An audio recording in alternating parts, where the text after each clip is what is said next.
இன்னையோட மார்க்கெட் பொறுத்த வரைக்கும் ஓப்பனிங்கே ஒரு பெரிய கேப் டவுன் கொடுத்து அங்கிருந்து ஒரு சின்ன ஒரு ஃபாலையும் கொடுத்துருந்தாங்க.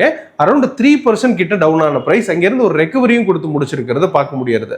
இந்த பிரைஸ் இவ்வளவு தூரம் கீழே வந்ததுக்கான காரணங்கள் என்ன, இங்கிருந்து ரெக்கவரி ஆனதுக்கான காரணங்கள் என்ன அப்படிங்கறத டீடைல்டா பார்த்துடலாம். அண்ட் இதோட சேர்த்துட்டு நாளைக்கான நிஃப்டி அண்ட் பேங்க் நிஃப்டிக்கான டெக்னிக்கல் வியூ என்ன அப்படிங்கறத டீடைல்டா பார்த்துடலாம். நீங்க இன்னைக்கு எவ்வளவு ப்ராஃபிட் பண்ணீங்க, உங்களோட பொசிஷன் என்ன அப்படிங்கறத கமெண்ட் செக்ஷன்ல கமெண்ட் பண்ணுங்க. நம்ம ட்ரேட் எம்பரருக்கான டெலிகிராம் அண்ட் வாட்ஸ்அப் குரூப்புக்கான லிங்க் டிஸ்கிரிப்ஷன்ல கொடுக்குறேன், தேவைப்படுறவங்க ஜாயின் பண்ணிக்கோங்க.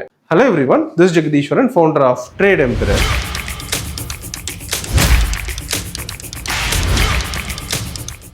நம்ம ட்ரேட் எம்பரர்ல 2 நியூ செஷன் ஸ்டார்ட் பண்றோம். இது மார்னிங் அண்ட் ஈவினிங் 2 ஸ்லாட் அவைலபிளா இருக்கு.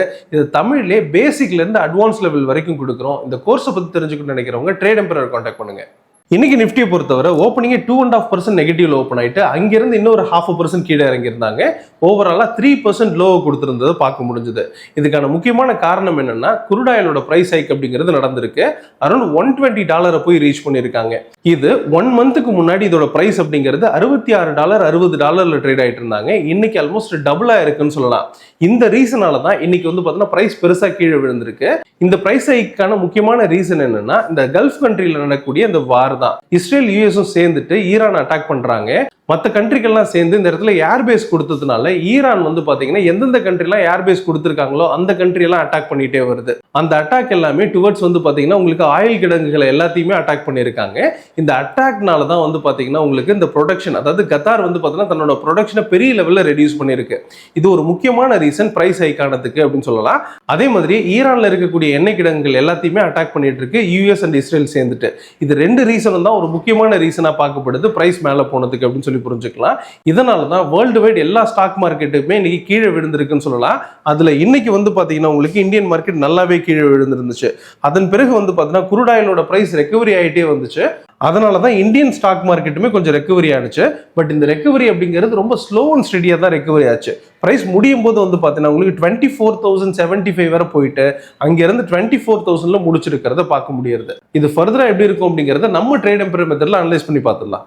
நிஃப்டியோட டெக்னிக்கல் வியூ பொறுத்த வரைக்கும் இப்ப இருக்கக்கூடிய கரண்ட் ஜோன் அப்படிங்கிறது ஒரு டிமாண்ட் ஜோனுக்கும் சப்ளை ஜோனுக்கு இடையில இருக்குன்னு சொல்லலாம். அதாவது பிரைஸ் வந்து எக்ஸாக்டா ஒரு சின்னதா புல் பேக் ரேலி கொடுத்து முடிச்சிருக்காங்கன்னு சொல்லி புரிஞ்சுக்கலாம். இங்க இருந்து ஃபர்தரா கீழே போகணும்னாலுமே இந்த இடத்துல அது டிமாண்ட் ஜோன் 1க்கு கீழே இருந்தா மட்டும்தான் அது கீழே போறதுக்கான ஒரு கன்ஃபர்மேஷன்ஸ் எடுக்குது அப்படிங்கறத புரிஞ்சுக்கலாம். அப்படி பார்க்கும்போது 23,832க்கு கீழே சஸ்டெயின் ஆச்சுன்னா இமீடியட்டா கீழே வரும் அப்படின்னாலுமே அந்த இடத்துல இமீடியட்டா ஒரு ஸ்ட்ராங் சப்போர்ட் இருக்கு.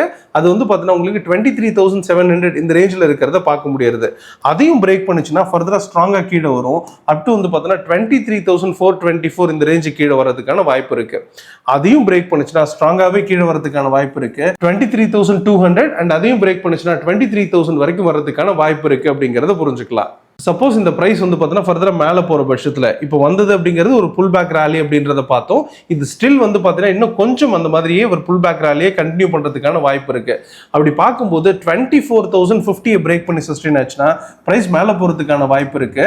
இது வந்து பார்த்தீங்கன்னா ரிஸ்கான ஏரியா. இதில் நம்ம ஆப்பர்ச்சுனிட்டி இல்லை அப்படிங்கிறதுனாலையும் இதை அவாய்ட் பண்ண வேண்டிய ரேஞ்ச் அப்படிங்கிறதுனாலையும் விட்டுறலாம். பட் இது கொஞ்சம் பெரிய ஜோனா இருக்கிறதுனால கொஞ்சம் ரிஸ்கான ட்ரேடர் இந்த இடத்துல என்ட்ரு ஆவாங்க அப்படிங்கிறது புரிஞ்சுக்கலாம். அதாவது 24,000 பிரேக் பண்ணுச்சுன்னா 24,400 வரை வரதுக்கான வாய்ப்பு இருக்குன்னு புரிஞ்சுக்கலாம்.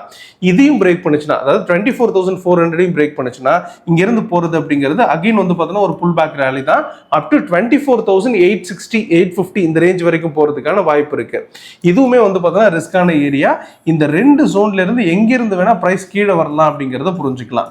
மேலே போகிறது அப்படிங்கிறது ஒரு கரெக்ஷன் அல்லது புல் பேக் ரேலி அப்படின்னு சொல்லுவோம். இதையும் பிரேக் பண்ணுச்சுன்னா ஃபர்தரா மேலே போகும்.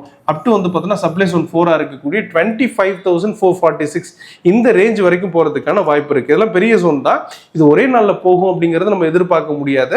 பட் இதெல்லாம் ஓவரால் வியூவாக இருக்குது அப்படிங்கிறது புரிஞ்சுக்கலாம். இதுவுமே வந்து பார்த்தீங்கன்னா உங்களுக்கு ஒரு புல் பேக் ரேலி கீழே வரதுக்கான வாய்ப்பு தான் இருக்கு அப்படிங்கறத புரிஞ்சுக்கலாம். ஸோ ஓவராலா இப்போ இருக்கக்கூடிய பிரைஸ்ல இருந்து கீழே தான் வரணும்னாலுமே அது டிமாண்ட் ஜோன் 1 பிரேக் பண்ணுச்சுன்னா தான் ஃபர்தரா கீழே வரும். அதுவே சப்ளை ஜோன் 1 பிரேக் பண்ணுச்சுன்னா மேலே போயிடும். இன் பிட்வீன் த ரேஞ்ச் நாளைக்கு எக்ஸ்பைரி டேட்டா இருக்கிறதுனால உங்களுக்கு இந்த ஆப்ஷன் செல்லர் இந்த இடத்துல டாமினண்டா பிளே பண்றதுக்கான வாய்ப்பு இருக்கு. அது இந்த ஜோனா இருக்கிறதுக்கான வாய்ப்பு இருக்கு. இதை நம்ம டோட்டலா ட்ரேடர் அவாய்ட் பண்ண வேண்டியதா இருக்கும். 24,050க்கும் 23,830க்கும் இடையில மார்க்கெட் சைட்வேஸ்ல இருக்கும் அப்படிங்கறத புரிஞ்சுக்கலாம். பேங்க் நிஃப்டியை பொறுத்தவரை ஓப்பனிங்கே கேப் டவுன்ல தான் இருந்தாங்க. ஓப்பனிங்கே 3% ஓப்பன் ஆயிட்டு அங்கிருந்து கீழே வந்த பிரைஸ் 4.3% வரைக்கும் லோயஸ்ட் கொடுத்துட்டு அங்கிருந்து ரெக்கவரி ஆகி 3%லேயே முடிச்சிருக்கிறத பார்க்க முடியுது. இதுல bank Nifty and PSU banks இது ரெண்டுமே வந்து பார்த்தீங்கன்னா பெரிய லெவலில் ஃபால் ஆயிருந்ததை பார்க்க முடிஞ்சது. இன்ஃபேக்ட் வந்து பார்த்தீங்கன்னா உங்களுக்கு bank Nifty and PSU bank இதுதான் ஹையஸ்ட் நெகட்டிவும் கொடுத்திருந்ததையும் பார்க்க முடிஞ்சது. ஓப்பனிங்கே டிமாண்ட் ஜோன் 2க்கு கீழே தான் ஓப்பன் ஆயிருந்தாங்க. அங்கிருந்து கீழே வந்த பிரைஸ் திரும்ப மேலே போயிட்டு டிமாண்ட் ஜோன் 2ல வந்து முடிச்சிருக்கிறதையும் பார்க்க முடியுது. இதோட பிரைஸ் ஃபர்தரா எப்படி இருக்க போகுது அண்ட் ஃபர்தரா மேல போக போதா அல்லது கீழே வர போதா அப்படிங்கறத டீடைலா அனலைஸ் பண்ணி பார்த்துடலாம். நம்ம கொடுக்கக்கூடிய வியூ நம்ம ட்ரேட் எம்பையர் மெத்தட் எந்த அளவுக்கு அக்யூரேட்டா இருக்கு அப்படிங்கறத ப்ரூவ் பண்றதுக்காக தான். இதை பார்த்துட்டு யாரும் ட்ரேட் பண்ண வேண்டாம். அப்படி ட்ரேட் பண்றதுனா ப்ராப்பரா லேர்ன் பண்ணிட்டு ட்ரேட் எடுங்க. பேங்க் நிஃப்டியோட டெக்னிக்கல் வியூ பொறுத்த வரைக்கும் இப்போ இருக்கக்கூடிய ஜோன் அப்படிங்கிறது கொஞ்சம் மேலே வந்துட்டே இருக்கக்கூடிய இடத்துல அண்ட் அகெயின் வந்து பார்த்தோன்னா இந்த சப்ளை ஜோன் 1 வரைக்கும் போகிறதுக்கான வாய்ப்பு இருக்குன்னு புரிஞ்சுக்கலாம். அதாவது கரண்ட் ஜோன்ல இருந்து இந்த புல் பேக் ரேலி சின்னதாக மேலே போக வேண்டியது இருக்கு. அப் டு வந்து பார்த்தோன்னா இந்த 56,223 இந்த ரேஞ்ச் வரைக்கும் போயிட்டு திரும்பவும் கீழே இறங்குறதுக்கான வாய்ப்பு இருக்கு. அண்ட் இந்த ஜோன்ல அதாவது இந்த இடத்துல டிமாண்ட் ஜோன் இருக்கு. டிமாண்ட் ஜோன் 1 பிரேக் பண்ணுச்சுன்னா அதாவது மேலே போயிட்டு திரும்ப கீழே வரும்போது இந்த டிமாண்ட் ஜோன் 1 பிரேக் பண்ணுச்சுன்னா அதாவது 55,991 பிரேக் பண்ணுச்சுன்னா ஃபர்தரா கீழே வரும் அப்படிங்கிறது எக்ஸ்பெக்டேஷனா இருக்கு. இன் பிட்வீன் த ஜோன் அப்படிங்கிறது ஆப்ஷன் செல்லருக்கான இடமா இருக்கும் அண்ட் இதை வந்து டோட்டலா அவாய்ட் பண்ண வேண்டியது இருக்கும் அப்படிங்கிறது புரிஞ்சுக்கலாம். இல்ல பிரைஸ் வந்து பார்த்தீங்கன்னா இது அப்படியே கண்டினியூ பண்ணிடுச்சு இந்த சப்ளை ஜோன் 1ஐயும் பிரேக் பண்ற பட்சத்துல பிரைஸ் மேலே போறதுக்கான வாய்ப்பு அப்படிங்கிறது இருக்கு. இந்த புல் பேக் ரேலி இது வரைக்கும் கண்டினியூ ஆயிடுச்சு அப்படிங்கிறது மீனிங் ஆயிடும். இதுல பெரிய ஜோனா இருக்குன்றதுனால இந்த ரிஸ்கி ட்ரேட் அப்படிங்கறத எடுக்கிறதுக்கான வாய்ப்பு இருக்கு. பட் இதை அவாய்ட் பண்ண வேண்டிய இடம் அப்படிங்கிறது நம்ம ட்ரேட் எம்பையர் மெத்தட்ல இருக்கக்கூடிய வியூவா இருக்கு. இதையும் பிரேக் பண்ணுச்சுன்னா அதாவது சப்ளை ஜோன் 2ஐயும் பிரேக் பண்ணுச்சுன்னா ஃபர்தரா மேலே போறதுக்கான வாய்ப்பு இருக்கு. இதுவுமே வந்து பார்த்தீங்கன்னா இந்த புல் பேக் ரேலி தான் இவ்வளவு தூரம் கீழே வந்ததுக்கு ஒரு சின்னதா வந்து பார்த்தீங்கன்னா ஒரு கரெக்ஷன் கொடுத்து மேலே வருது அப்படின்றத புரிஞ்சுக்கலாம். அப்படி பார்க்கும்போது அப் டு வந்து பார்த்தீங்கன்னா 59,250 வரை வர்றதுக்கான வாய்ப்பு இருக்கு. இதுவும் வந்து பார்த்தீங்கன்னா ரிஸ்கான ஏரியா. பட் பெரிய ஜோன் அப்படிங்கிறதுனால கொஞ்சம் குயிக்கா மேலே வர்றதுக்கான வாய்ப்பு இருக்கு அப்படிங்கிறதையும் புரிஞ்சுக்கலாம். ஸோ ஓவராலா இந்த சப்ளை ஜோன் 1 பிரேக் பண்ணுச்சுன்னா ஃபர்தரா மேலே வரும் அப்படிங்கிறது ஓவரால் வியூவா இருக்கு. சப்போஸ் இந்த பிரைஸ் இந்த இடத்துல இருந்து கரெக்ட் ஆகி கீழே வந்துற பட்சத்துல அதாவது இந்த ரேலி முடிச்சுட்டு கீழே வர பட்சத்தில் அது டிமாண்ட் ஜோன் 1 பிரேக் பண்ணிடும். அது இமீடியட்டா அடுத்த பிரைஸா இருக்கக்கூடிய அதாவது டிமாண்ட் ஜோன் 2 அப்படிங்கிற ரேஞ்சுக்கு வரும். அதாவது 55,855 இந்த ரேஞ்ச் வரைக்கும் வரலாம். அண்ட் இதையும் பிரேக் பண்ணுச்சுன்னா ஃபர்தரா கீழே இறங்குறதுக்கான வாய்ப்பு இருக்கு. அப் டு வந்து பார்த்தீங்கன்னா 55,584 வர்றதுக்கான வாய்ப்பு இருக்கு.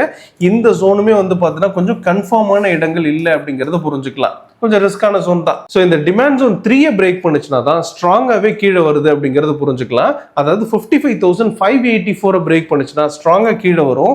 அது அப் டு வந்து பார்த்தீங்கன்னா டிமாண்ட் ஜோன் 4 அண்ட் அதையும் பிரேக் பண்ணுச்சுன்னா டிமாண்ட் ஜோன் 5 வரைக்கும் வரலாம். இது ரொம்ப பெரிய ஜோன் 53,600 வரை வர்றதுக்கான வாய்ப்பு இருக்கு அப்படிங்கிறதையும் புரிஞ்சுக்கலாம். ஸோ ஓவராலா சப்ளை ஜோன் 1 பிரேக் பண்ணுச்சுன்னா மேலே வந்துடும் அப்படிங்கிறதும் டிமாண்ட் ஜோன் 3 பிரேக் பண்ணுச்சுன்னா ஃபர்தரா கீழே வந்துடும் அப்படிங்கிறது எக்ஸ்பெக்டேஷனா இருக்கு.